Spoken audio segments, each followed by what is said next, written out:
listening to the Budget Overland Podcast, where we talk everything overlanding, have guests on regularly, and even have a bonus show on Mondays called Overland Shenanigans, which it's like it sounds, a bunch of shenanigans. Stick around, see who's on today's episode.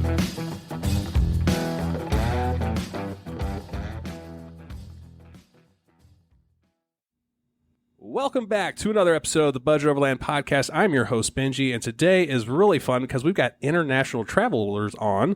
International overlanders, I guess we could call them nowadays. Eric and Brittany from Hourless Life. They've got a YouTube channel, and their son, they are in Ecuador right now and managed to find some Wi-Fi, some internet, so we can make this podcast happen. Me and Eric have been talking in the past, and it finally happened. So Eric, Brittany, how are you? We're doing great, Benji. Thanks so much. And shout out to all the people over at Budget Overland, especially on the Facebook group. I know I talked to a lot of you there. And so it's just great to find some internet here in Cuenca and be able to hang out. Awesome. Yeah, and I think the person that turned me on to you, I believe, was Taylor Wilkinson from Diamond State Off-Road. And then that was probably a while ago. He said he was kind of chatting to you because he's got a Jeep Wrangler also. And then you guys were kind of talking about different things, and he's like, you got to have this guy on the podcast, and I think that's kind of how we met, and awesome. I'm glad it worked out. Yeah, good people. We actually have two Jeeps. We have one that we keep in the United States that we call Guardian, which is parked in Denver, Colorado, and then we have our Jeep Gladiator that we have down here in Cuenca, Ecuador, currently, where we are now. That is so cool. I didn't know that. So whenever you just left the Pacific Northwest Expo, and then No, we were at Overland Expo West in May. Okay, West. So when was that? Was that the end or beginning of? It was the end of June, wasn't it? Around end of June. Third weekend in May in Flagstaff, Arizona. Oh wow. Okay, I don't know why I thought you were in the Pacific Northwest. Okay, good. So you were able to leave your Jeep down wherever you were on the trail or on the road, or you're tracked, and then flew up there? Yes, so that's always a challenge. So a lot of people don't know this, and I don't know how deep you want to get into the weeds of international overlanding, but essentially you as an individual get a visa, like a personal visa, as if you were flying into the country. But when you're driving a foreign plated vehicle into any foreign country, your vehicle also gets its own paperwork called a temporary import permit, or a TIP.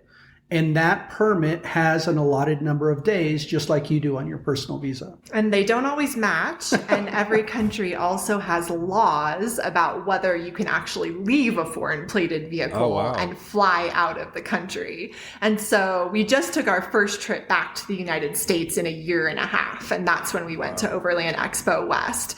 And so it was our first time trying to navigate all of those laws and figure it out. And we could do 45 minutes just on that, just so you have an idea. So your listeners have an idea. You're actually not supposed to fly out of Ecuador with a foreign plated vehicle left in the country. We did. They ended up letting us get out of the country and come back. But when we came back, I should say, when we left, they stamped us out of Ecuador. So our personal visa stopped. And we flew out. When we flew back in, they stamped us back in. So we still had 85 days left in country, but our vehicle never left the country. So its clock kept ticking. And so the two dates didn't match, and we had to go to the government and request an extension, and they wouldn't do it until 3 days before it expired. And this is what makes it an adventure. Yeah. If you like paperwork and jumping through hoops, this is what y'all need to get. Overlander. International overlanding is for you.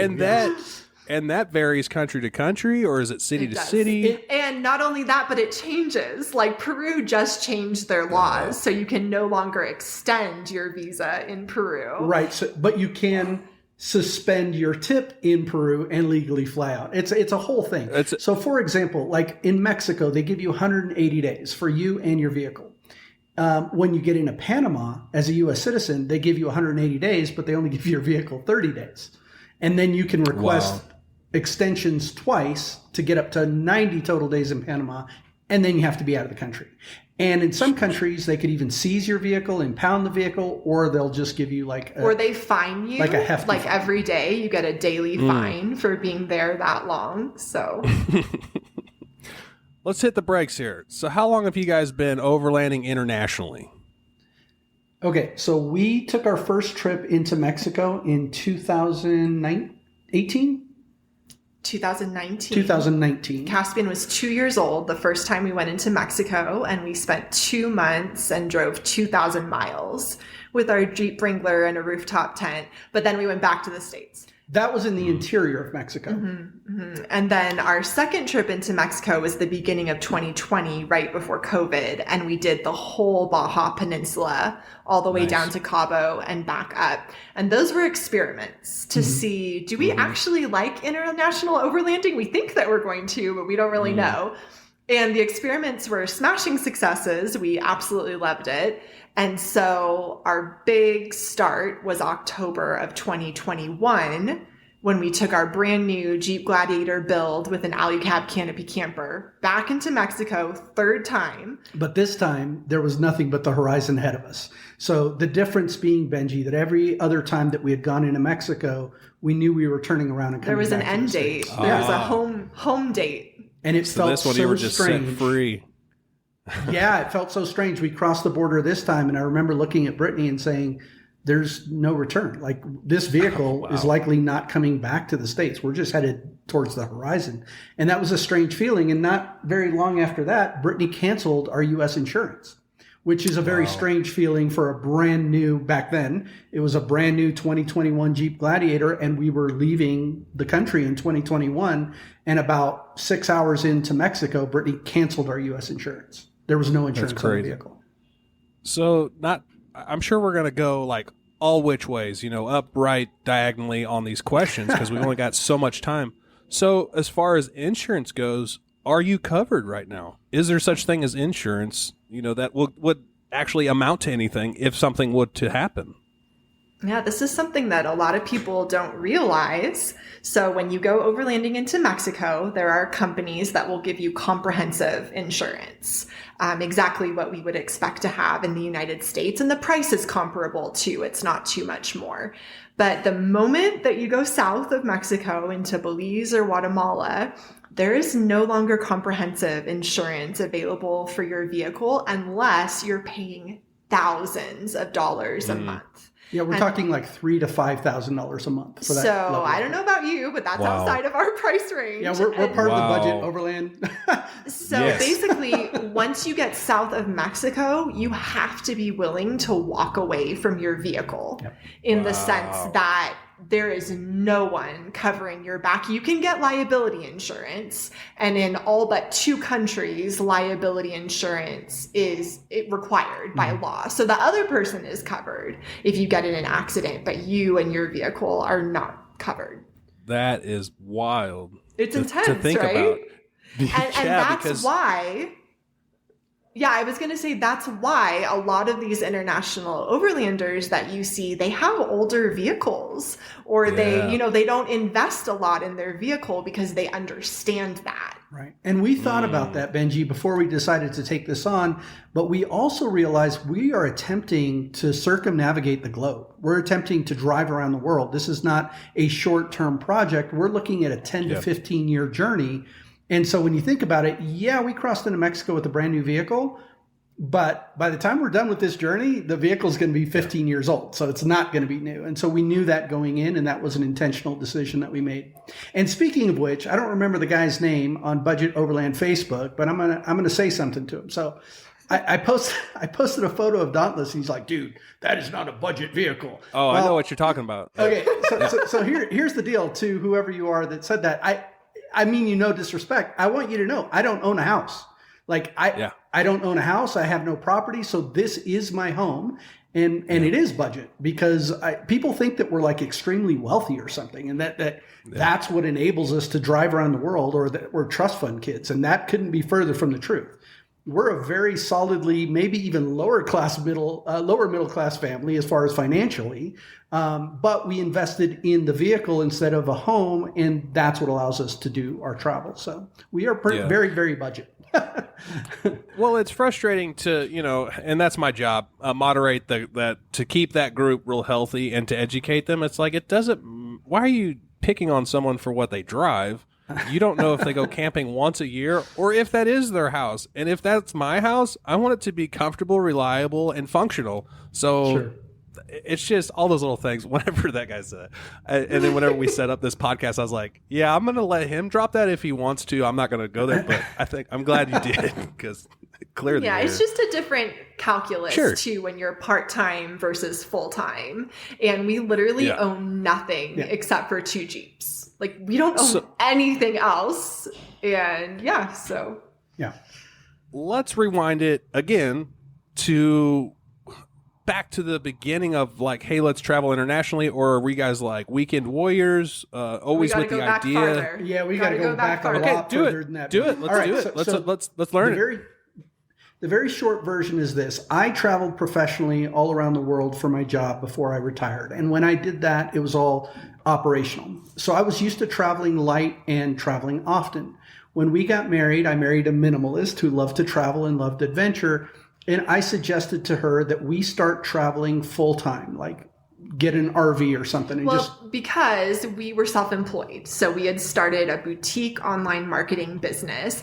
And to keep overhead low, we were working from our couch in our apartment that we rented in Austin, Texas.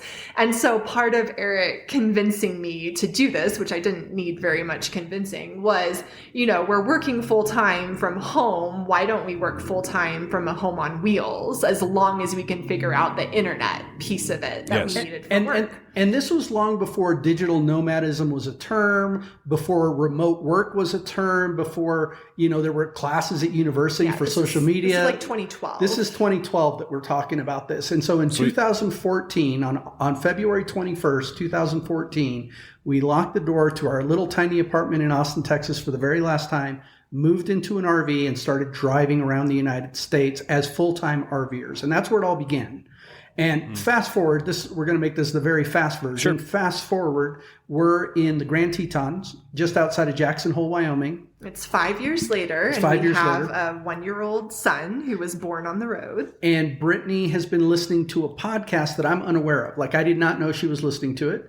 And one day we're driving into Jackson Hole for supplies. Errands. And Brittany's just like, pull over, pull over, pull over. And I had no idea what was going on. So I pulled over in this parking lot, and I don't even think I'd stopped our Jeep. Brittany jumps out of the Jeep, and she points to this huge box truck, like one of those expedition trucks. And she says, this is what I want to do. And I had no idea what she was talking about. And that was the day that Eric found out what overlanding was. Yeah, because I was a wheeler. Nice. I was an off-roader. I was a Jeeper who liked to go rock crawling and doing obstacles. So I was comfortable with that side of the house. I didn't know anything about overlanding. And so Brittany started explaining to me that she had been listening to this podcast about this family that had driven around the world with their 2 daughters. And she had been thinking about overlanding, but she was like, I can't do it because I've got a newborn baby. It's not going to work for us. But when she found out that this family had done it with their daughters, she was like, if they can do it with 2 girls, I can do it with 1 son. And she said, I want to drive around the world. So this is all her fault. Wow, how cool is that? Yeah. It was Brittany's idea. We have to know, what was the podcast? What was it called? It is now defunct. I think it was called the Overlander Podcast or something. Okay. And I believe they were British, maybe, who did it. But it's not in operation anymore. Around. It's been years. All right. Yeah. How cool is that? So here's another question. This is primarily targeted towards Brittany. As a female, getting jazzed to go travel the world and to do this stuff, you know this. I mean, females, it's a really low ratio to men that are involved with overlanding and travel. If you could just, I don't know what to ask other than it's cool that it seemed like it was the reverse question, typically. Well, I grew up camping.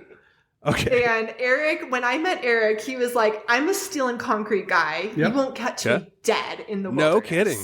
So that is where Eric started. Mm-hmm. And, but together we've had this massive evolution, and it's just travel that's done it. So when we started, we had a 40-foot RV. It was like a big diesel pusher. Sure. And for us, like living in a 40-foot home was small. And we were like, oh my gosh, we're so hardcore.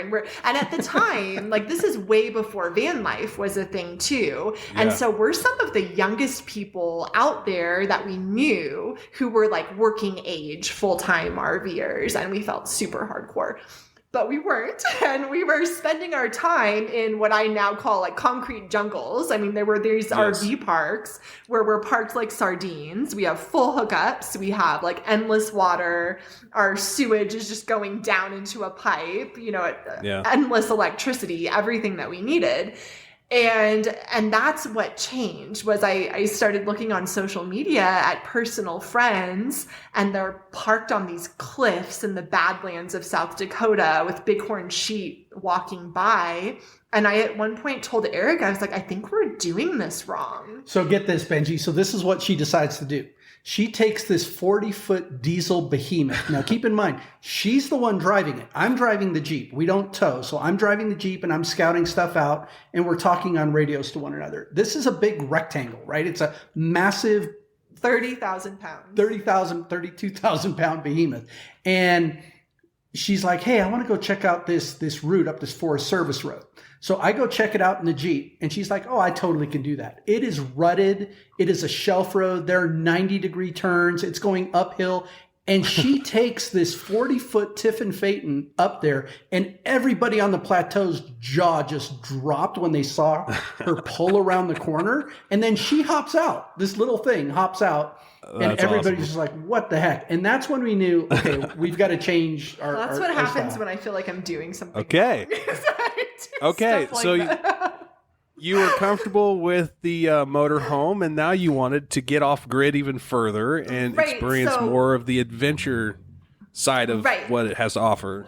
We took what we had, which was this huge RV, but we didn't have any solar panels on the roof. I think we got like one suitcase solar panel that was like 200 watts or something like that. That's all we had for off-grid power. But we had a huge water tank and a huge black water tank, and we just started staying off-grid longer and longer and longer. But with this massive rig, we couldn't go the places that we wanted to go. And so once I found out about overlanding, we kind of decided to go all in. So we took our Jeep Wrangler that we already had for off-roading, and it became this Franken Jeep. So it already had like all the steel on it. It was super heavy, and we just piled more stuff on it, got the rooftop tent and the fridge and some wooden cabinets that were so heavy.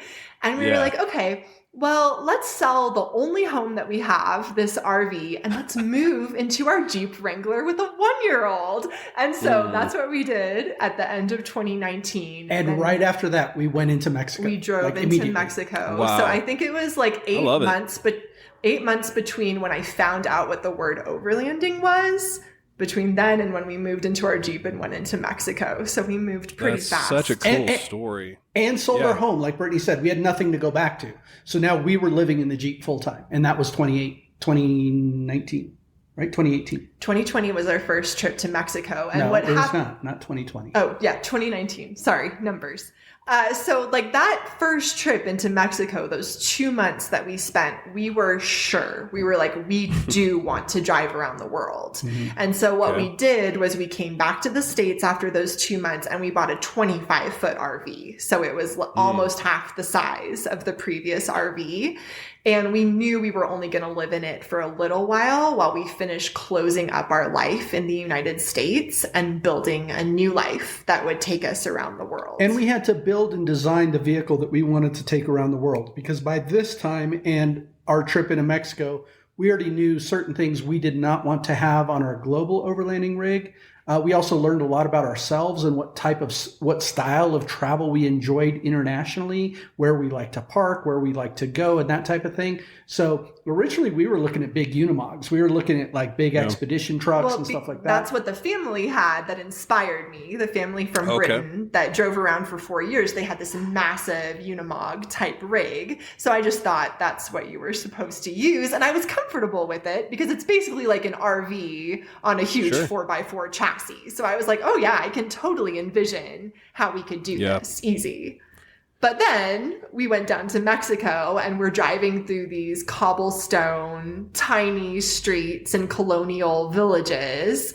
And we were like, oh, this is harder to envision how we're going to do this with a vehicle that size, because we love nature and we love wild camping, but we actually really enjoy city life too. We like the food and the history and the architecture. And that is part of what steered us toward this small platform of a Jeep Gladiator, is that we can take it until the middle of a city like Bogota, Colombia, and find an Airbnb and park it in the parking garage and enjoy the city life before we go back out to the wilderness. Very cool. I just love the spontaneity that you both carry. It's coming across really well. I mean, it's kind of like look at each other like, okay, what do we have to lose? Let's dive in both feet. Was it that simple for you, or were you kind of like having to rack your brains around it? I know a lot of people right now are contemplating this lifestyle for sure, to travel. It's for them, if they could sell and liquidate what they have to live life and travel the world and experience other cultures. A lot of people are thinking about this. Well, Benji, I will tell you this. We do a lot of public speaking at like Overland Expos and that type of thing on this topic. And there are several things that we state right off the bat. Many people tell us, man, you are living my dream. And the reality is that about 90% of the people that are listening to us talk could do what we're doing. They choose not to. And that's okay. We're not judging anybody. We chose to do it. But there's a difference between wanting to do something and taking that leap of faith that it takes to make that happen, right? And so we sold everything and bought an RV and then sold the RV and moved into our Jeep. Both of those were intentional decisions that were followed by action, which kind of propelled us in this direction. And that's a scary thing. I mean, to be honest with you, it's kind of scary to get rid of everything that you own and make that happen. But one of the things that we share when we're speaking publicly is this. There are only 5 things that you need.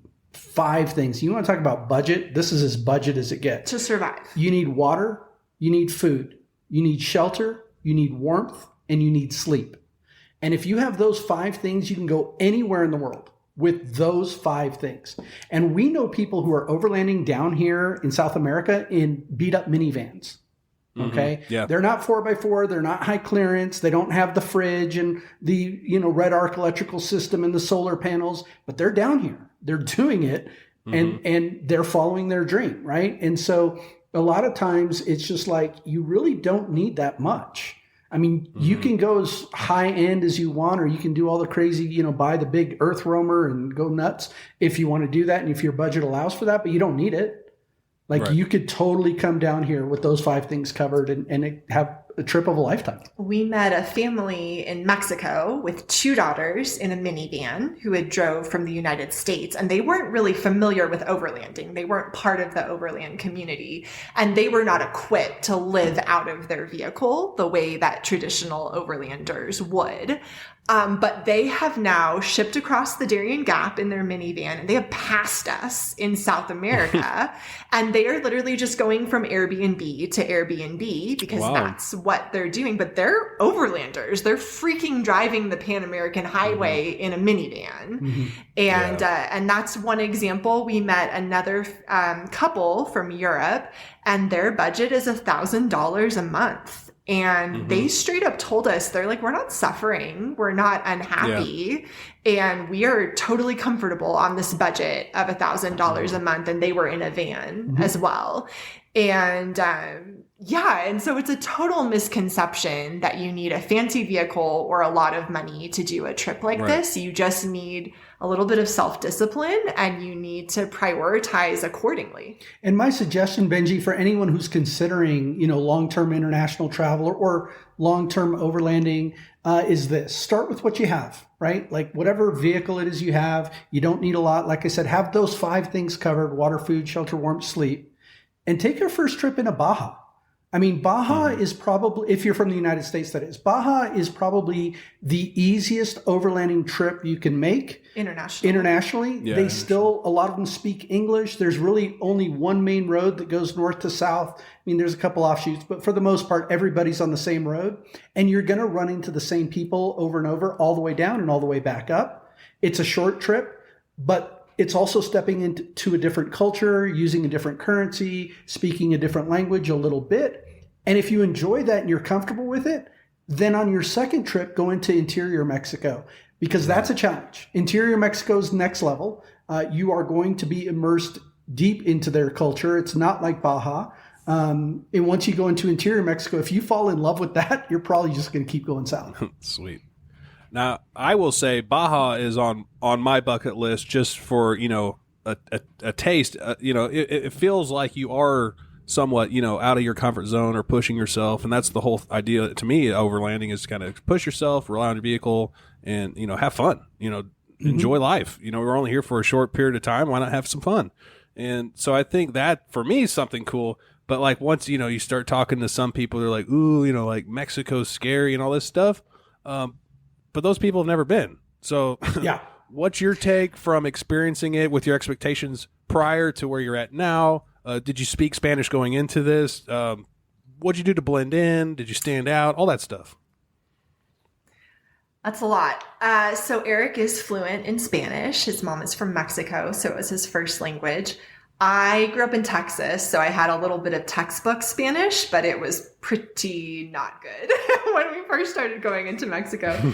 So that's the language answer. But on that note, I would always tell people who don't know the language not to let that stop them. Because as soon as we're in Brazil, we don't know the language anymore. And as we keep going around the world, we're going to go through country after country where we don't know the language. And people have been communicating with hand motions and smiles for centuries, if not millennia. And now we have the advantage of having Google Translate, which you can download language packs to your phone. You don't even need internet to communicate in a different language. So we were just at an Overlanders meetup here in Cuenca last night, and there was this other overlanding family who's coming up from Argentina. They're Argentinian overlanders, and they're going up to Colombia and then turning around and going back to Argentina. Oh, wow. And we all met up at this little coffee shop, and they had Google Translate out, and we were all speaking in English, and they were just holding the button down, and they were part of the conversation because they could hear everything we were saying. So yeah. Okay, but back to your question. So the very first time that we were looking to go into Mexico, Caspian was 1, about to turn 2. He turned 2 right before we went. And we had probably our nastiest internet comments that we ever had or have ever had since then, mostly directed at Eric, saying, how could you do this? How could you take your wife and your tiny son into this terrible country where all this violent blah, blah, blah is going to happen to you? And so he got the really nasty stuff, but obviously it rubbed off on me too. And I remember I had sleepless nights. I had sleepless nights of, this is my dream. Am I actually putting my child at risk to fulfill my dream? What if they're right? What are we going to encounter? And it's the unknown. I mean, the unknown is the scariest thing in life, I think. Sure. And so I can totally relate to anybody who feels that way about going into Mexico or wherever it is. But it turns out that the news is not always right. And it also turns out that people who haven't been somewhere don't actually know what it's like. And fortunately, we caught on to that one before we left. And we started saying to the internet comments, we were like, oh, thank you for your feedback. How many times have you been to Mexico? Smiley face. Right. And more often than not, we would never hear from them again, which basically answered the question. And we learned that the only people that we should listen to were the people who had been to Mexico. And that helped a lot. I'd like to add something to that, Benji, and that is this. Every country is afraid of the next country. And what I mean by that is we know in the United States that Mexico is that dark, evil place where you're going to get killed or robbed or whatever. For Mexicans, that's Guatemala. And for Guatemala, that's El Salvador. And for El Salvador, that's Honduras. And for Honduras, that's Nicaragua. And it's like that. Literally, it's been like that in every country we've gone to. They're like, you're going to El Salvador? Nobody goes to El Salvador. Or you're going to Honduras? What are you, crazy? You know, kind of the same comments we hear about U.S. citizens going to Mexico. But here's the reality of it. There are bad actors all over the world.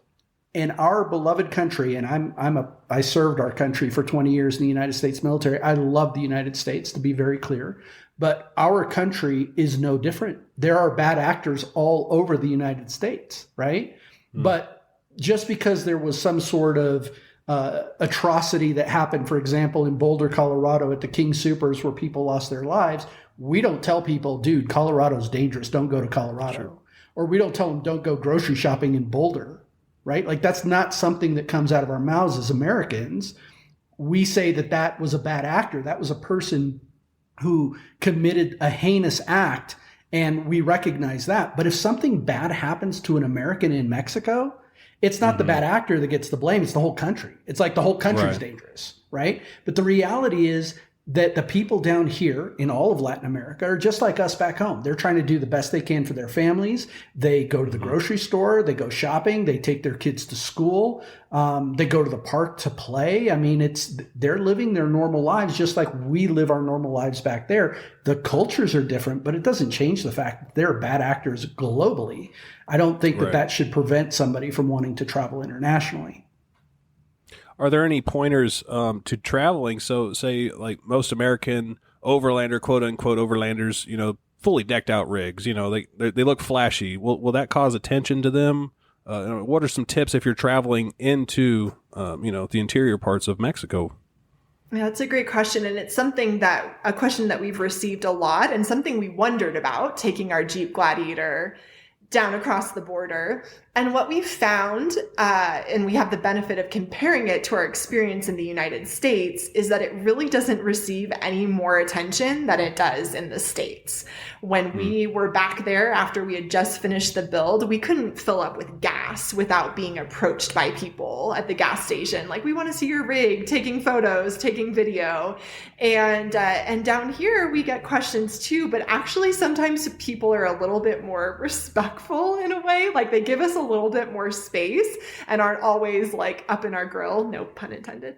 And like walking down the street, sure, there's some people who will stop and look at the Jeep, but there's also people who have some place to go and they're seriously not paying attention. Like, they couldn't care less that we're driving down the street. We actually got that question so much that we created one of our YouTube videos about our top 10 tips for overlanding or driving through Mexico.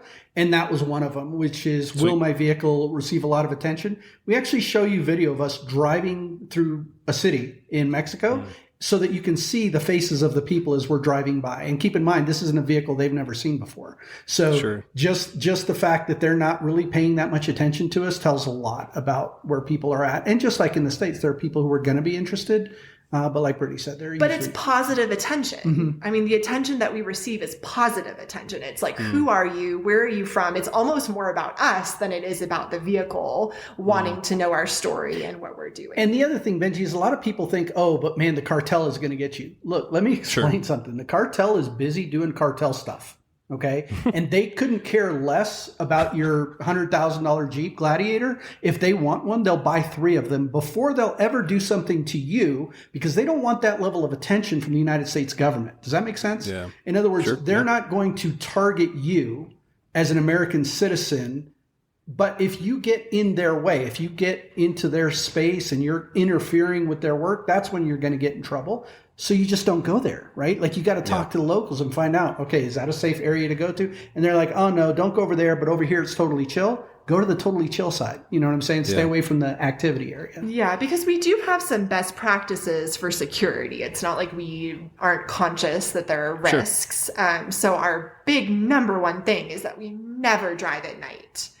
And that is not so much because of bad actors as it is because of things like major holes in the road, speed bumps that aren't marked that can take out your axle. There's a goat in the road. There's a pig in the road. There's a child playing in the road. I mean, all kinds of things happen in the road in Latin America. It is or the road's not there. Yeah, or the road is not there because there was a landslide and it like slid down the mountain. And there's no caution tape or marking or anything. Like we've literally rounded the corner on a mountain curve and the road is gone. Like gone, and we gone. have to like quickly go into another lane. Which is oncoming. So, and that's in broad daylight. So you can imagine at dark, like that's no bueno. So never drive at night. And in fact, we try to get to our camping spot by 3 p.m. every day. And the reason for that has to do with the fact that if we get to a location and something feels off or we just don't like it, we have another 2 hours before sunset to get to a completely different location. Smart. Where we feel good about staying there. Mm-hmm.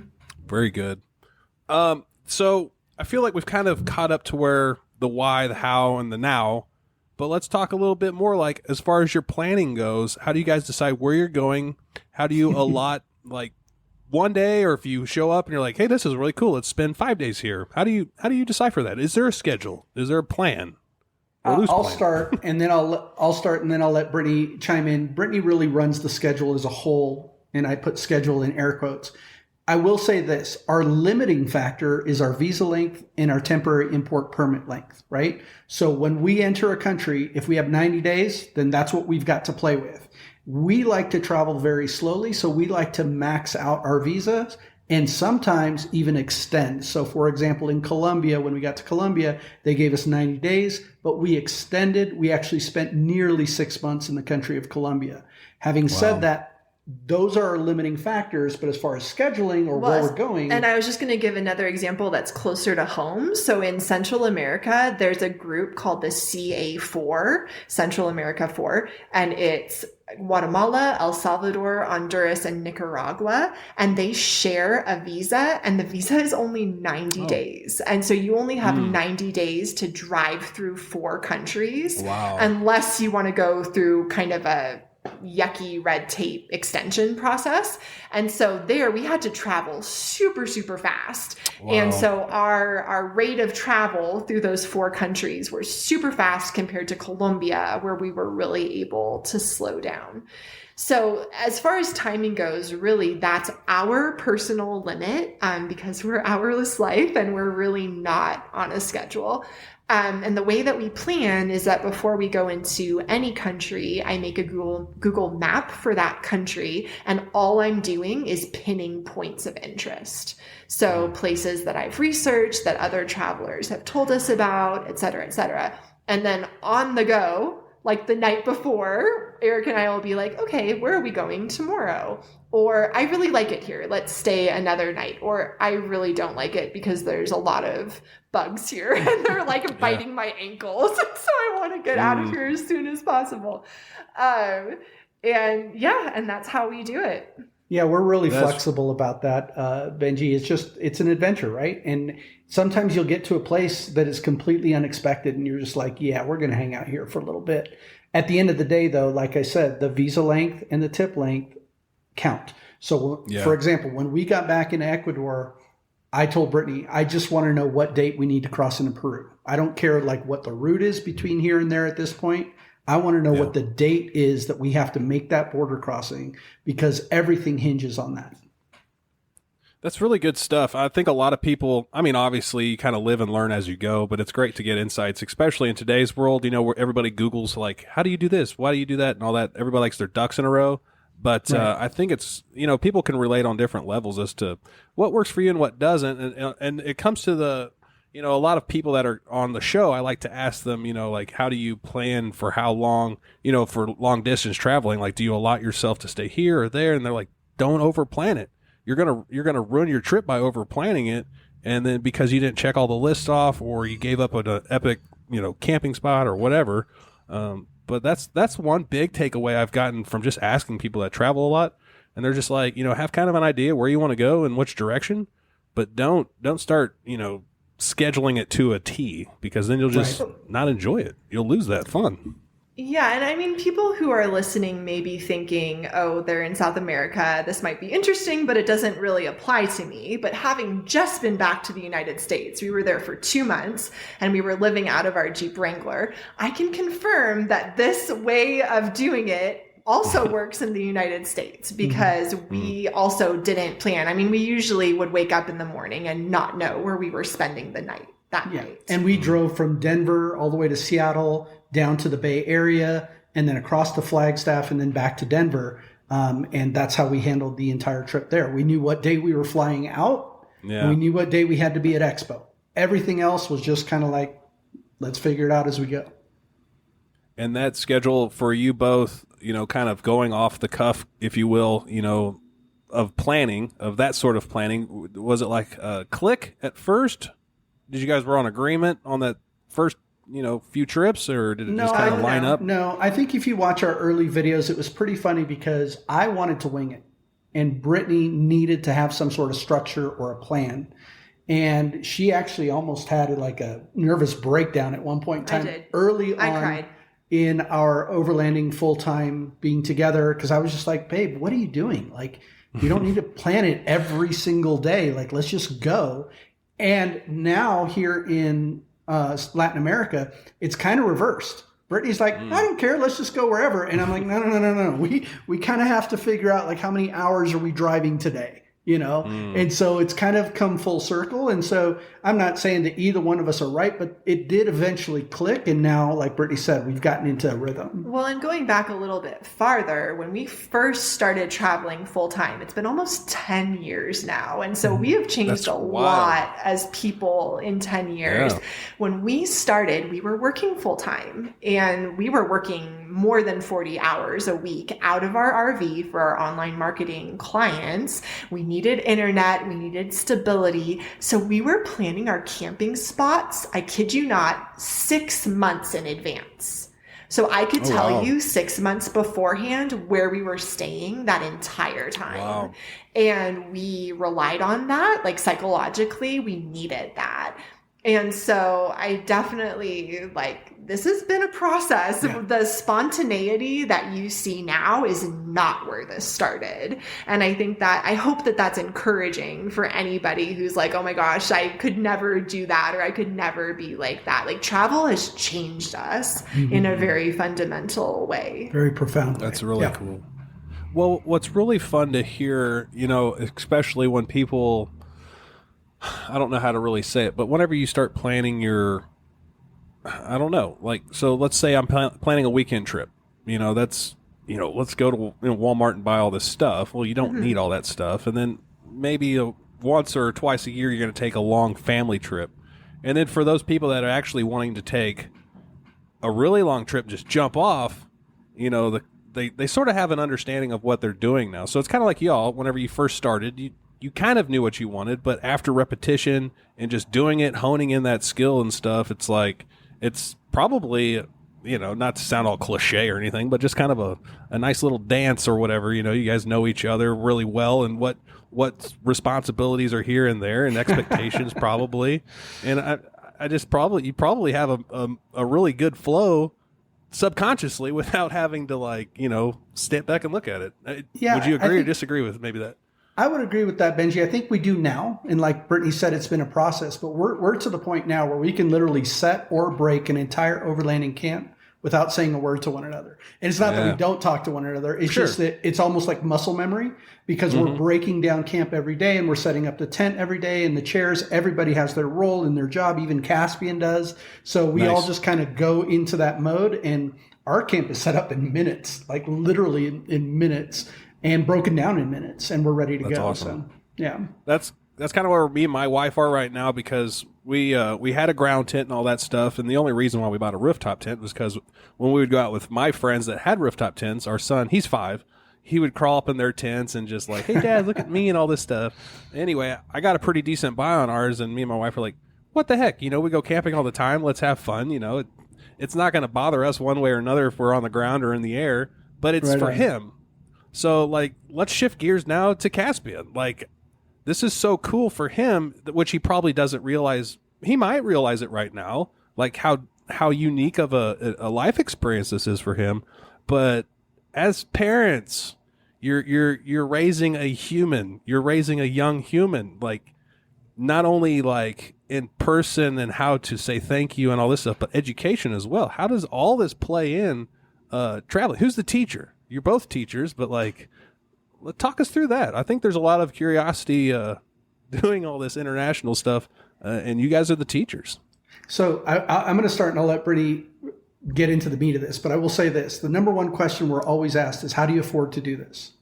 The number 2 question that we always get asked is, what about Caspian's education and socialization?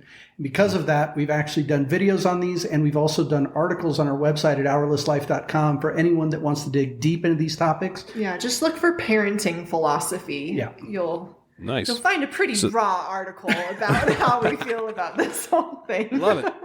But go ahead, Dave, tell me. So I homeschooled. I homeschooled grades 1 through 12 before I attended the University of Texas at Austin. And I am very thankful that I did, because it gave me a look into how this can work, kind of my glimpse into non-traditional education. And I'm very type A. My mom is not. And I'm so thankful, because if it wasn't for her, I would be like, okay, I need all of this curriculum laid out. I need daily lesson plans. Like, that's just my personality. I want to make sure I'm not missing anything. But my mom showed me how true education can work that still prepares you for adulthood and everything that comes after. And I'm so thankful for her example. In 2020, so it was the year prior to us beginning our drive around the world, and we knew that we were going to start in 2021. I spent lockdown in 2020 defining my philosophy of education. And I dove pretty deep and looked at all kinds of different philosophies. And what we landed on is this organic learning that takes everything that we're confronting in our travels and use it as a teaching moment. And so if Caspian is asking questions about the sun in the sky and how it's moving, well, that's our science lesson for that day. If we're out in the woods and we're seeing ants carrying these massive pieces of leaves that are 2 to 3 times their size, well, we're learning about biology that day and digging into that. And you can imagine that driving through all these countries and meeting different people, everyone has someone to something to teach Caspian through their life experience. And we often think of education as something that comes from a book. And in school this week, we're learning from chapter 2. But unfortunately, usually we're memorizing chapter 2, regurgitating it for a test, and forgetting it afterwards, and we have no idea how to apply it to life. All these subjects, math, science, spelling, they're all in silos. And so we have no idea how these topics work together.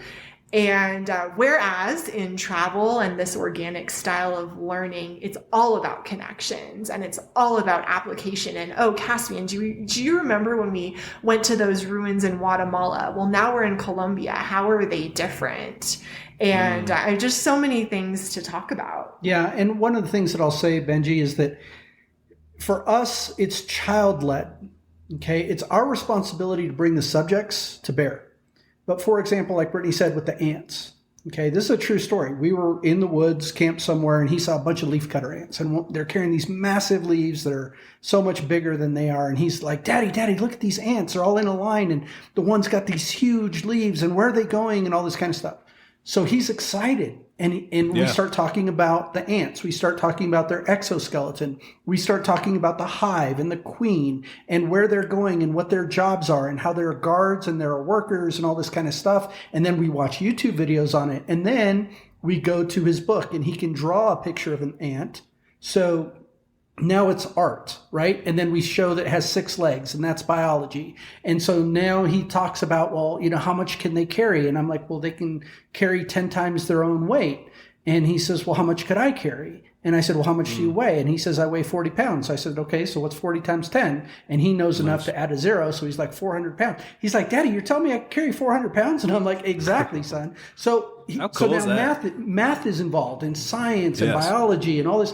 And he's excited about it. And, the next week he couldn't care less about ants, but he sees the moon and it's only half lit up. And he's like, Daddy, why does that? And that brings us on a whole science subject of the planets and the solar system. And he loves it. Well, and I want to be very clear because people might hear this and think, well, he's 6. So this is really easy to do when he's 6. But what about when he's 16? And there are schools out there. It's called the Sudbury School, and it started in Massachusetts, and it started decades ago. And their entire style of learning is exactly this. It's child-led education, letting the kids study what they're interested in and coming around them to support them and help them. And the kids that started in the Sudbury School, they're now adults. And so there are all these case studies out there of how this works. And so this is not an unproven method, and it does work all the way through high school age before college. And so we're excited. Caspian is so flexible. He is so friendly. Everyone is just a friend that he hasn't met yet. That's how he views humanity. And so we're very grateful to see more of these character traits in him. The things that really help us succeed in adulthood more than, again, like the subject matter that we can read in a book is like, how do you interact with other people? How do you respect people who are different than you? How do you talk about things that you don't agree with? Kind of these like fundamental things that I don't think are talked about in traditional school. Nothing is taught. You're not taught about conflict. You're not talking about, dealing with other cultures. That's not a part of our traditional education. And not only that, Benji, our traditional education is open your textbooks to page 26. Today, we're going to be talking about the American Revolution and whether you want to talk about it or not, right? And so you just kind of sit there and you go through it and then you take your notes and take your test and be about your business. But we have found that this type of learning really gets him excited and he recalls it. And then he goes off. Like we were talking about the solar system and he figured out, okay, Earth makes a lap around the sun once a year. So he's like, I've done it for 4 times because he was 4 years old. And I was like, that's right. And he's like, and Grandpa has done it 97 times. And I'm like, that's right. And he goes, Daddy, how long does it take for Neptune to go around the sun? And I'm like, stand by. Oh, wow. I had to grab my phone and I'm like Googling because he's asking me questions I don't know the answer to. And I'm not going to lie to him. So I'm getting him that information. And I'm learning something and together we're learning, but it's exciting. And so that makes all the difference. And not to like stay on this subject, but it is true. I mean, and I don't like to get all radical, but like, the U.S. school system, in my opinion, is broken. If you go back in the 1800s, even the early 1900s, I mean, you were lucky to get out of like 2nd, 3rd grade. What those guys do, they grew up with their dads working, and then they graduated to what their dads did. They learned that stuff, and I'm not saying put them in a box. Well, that's how they learned to do stuff well at such a young age because they were inquisitive and they asked questions and they were shown and all that stuff. But I think now it's just kind of like, okay, let's learn stuff that you'll never use in your life. And like you said, just going to forget about it in 2 seconds. But I think it's fantastic. What a great opportunity for Caspian, man. He's going to look back one day. I mean, he's going to look back probably in like 5 years or 10 years from now and say, you know what? I got a pretty cool life and I got some pretty cool parents. Who gets to do this? I'm serious. Awesome. I think it's so sweet. And I'll tell you what, we've been traveling so long, like I said, since 2014 full time. And so everybody for years was telling us, Eric, you got to start a YouTube channel. You got to start a YouTube channel. And cool. I did not want to do it. I did not want to do it. I did not want to live my life behind a lens. We were seeing a lot of cool stuff, but it just didn't interest me. And then one of my good friends came up to me and said, Eric, you've been to Mexico twice. You do not have a YouTube channel. And I'm like, yeah, I told you I don't want to live my life behind a lens. And he said, Eric, Caspian's not going to remember this. And that hit me like a ton of bricks, Benji. Yeah. Caspian is actually the reason I started our YouTube channel. It's for him. It's for him to look back on and say, when I was 2, my parents took me into Mexico. When I was 4, I was in Guatemala. When I was 6, I was in Ecuador. Like he's going to be able to look back and actually see himself with us on this journey. And that's what our YouTube channel was started for that reason. Love it. I love it. Yeah, and I mean, it just kind of has grown organically, I would say. I watched a couple videos just today to polish up. I watched the one you guys were, a couple weeks ago? You dropped it. You're going through the mountain, and then Brittany, were like crossing a bridge, and you're like, "This is terrifying." I'm like, "Yes, it is." I'm terrified of heights, and yes, it was. That was the Tatacoa Desert in Colombia. Yeah, how cool was that? Well, we're getting really close to an hour, and I think we've covered a lot, surprisingly, but I know we just barely scratched the surface. There's just one more thing I want to ask you guys, and that's kind of food and water. We've covered shelter and travel. Do you guys, enjoy like the local cuisines? Do you try to shop and like cook your own food? Do you split the two? Talk about food, because I know it's fun probably internationally eating a bunch of different things.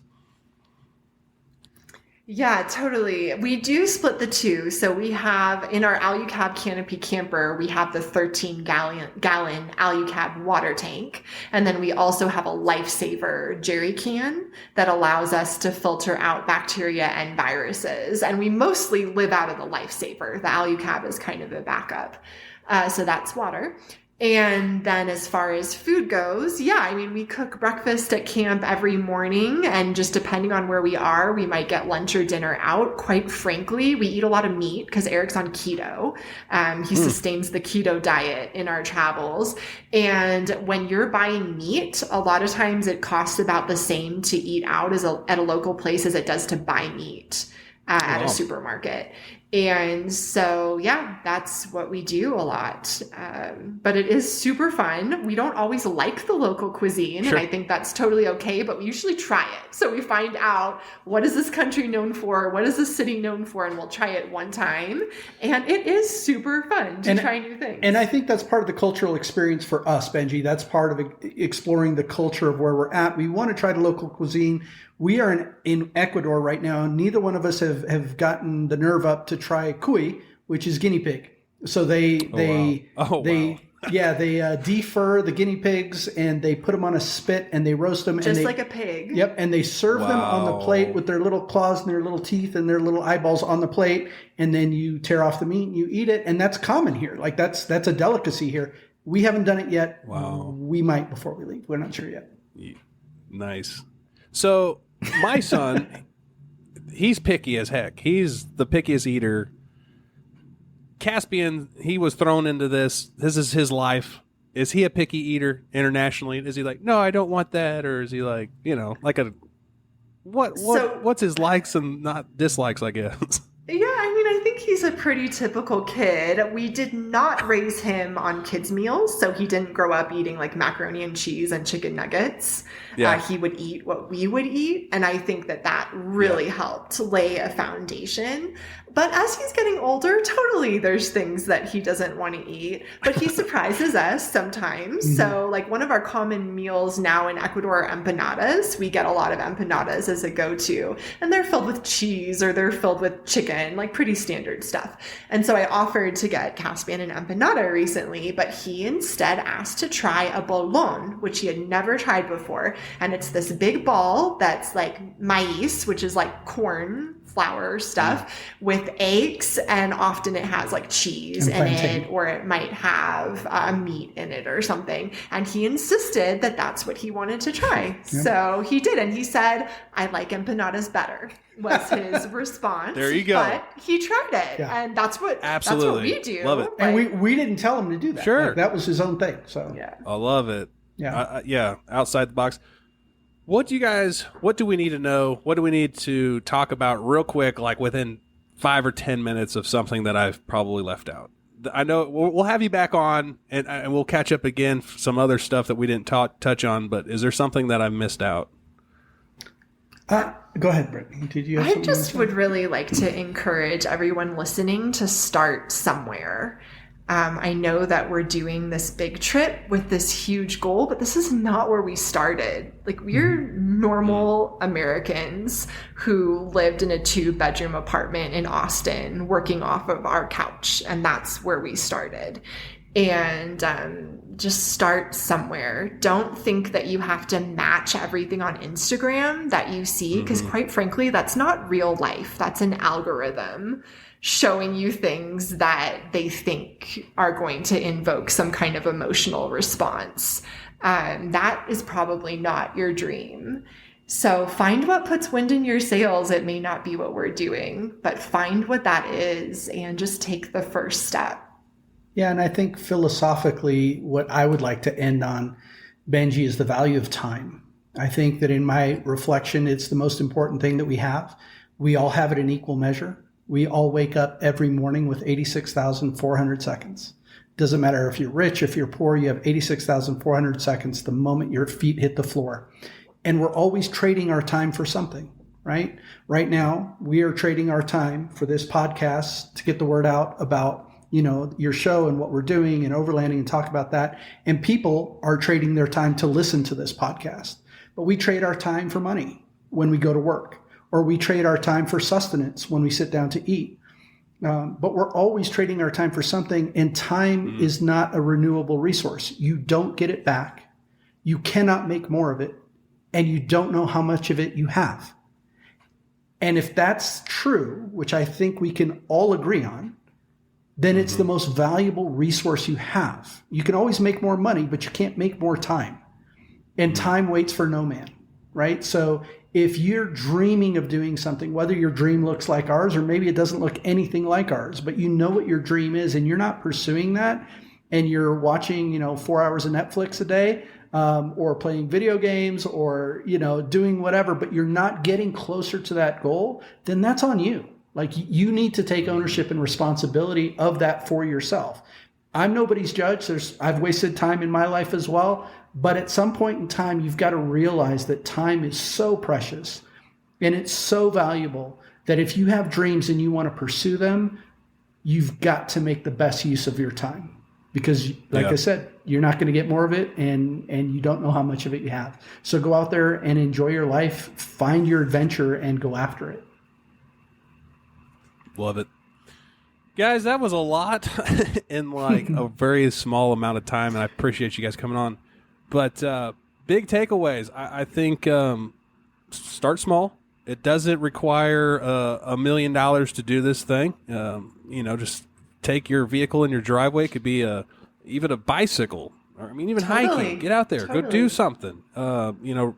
Get out in nature, connect, and then just progress from there. I always say we're all on different journeys and different budgets and different priorities. Your guys' house is really nice and it's mobile. I love it. And you're going to see more places than my physical house is ever going to see. I guarantee you that. So we will link everything below in the show notes, but I want you guys to tell me real quick, how can people follow you, connect with you, all that jazz? Sure. So there's 3 main places that you can follow our journey. We're known as Hourless Life Online. We are on YouTube. We are on Instagram, and we do have a Patreon. And our Patreon is more raw. It's more transparent. It's the stuff that never makes it to YouTube. It's where, when we're having a rough time or something's gone haywire, that's our community. Those are people who are with us country after country, because the one thing we didn't talk about, Benji, which is for me, the hardest part of this journey, is not the cartels or the border crossings or the visas. It's the lack of consistency in community, because every person we meet, we say goodbye to. We're never in one place long enough. I don't have that buddy that I can call up and say, hey, I've had a really rough week. You want to go to the pizza joint and grab a pizza together? Or, hey, we're watching the football game at my house tonight. You want to come over and watch the game? That doesn't exist in my world. So that lack of consistency in community is very difficult. And Patreon fills that gap for us. And so we're very transparent there. We're very open about what's going on. We answer all the questions. And so that's a really special place for us. Check those out. YouTube, Instagram, and Patreon. Hourless Life. Very cool. We will catch up, I'm sure, down the road. I can't wait to see what you guys do. We got 10, 15 years of this. So we'll catch up for sure. We'll watch everybody. Next time you might be in Africa. Who knows? Guys, appreciate you, truly do, for taking the time out of your busy days and your schedule and life to sit down with us today to discuss how people themselves can travel. So, guys, without further ado, thanks for listening, everyone. Check out all their stuff. I will pin it below. Scroll down, and we'll see you back here on Monday. Overland Shenanigans. Bye-bye.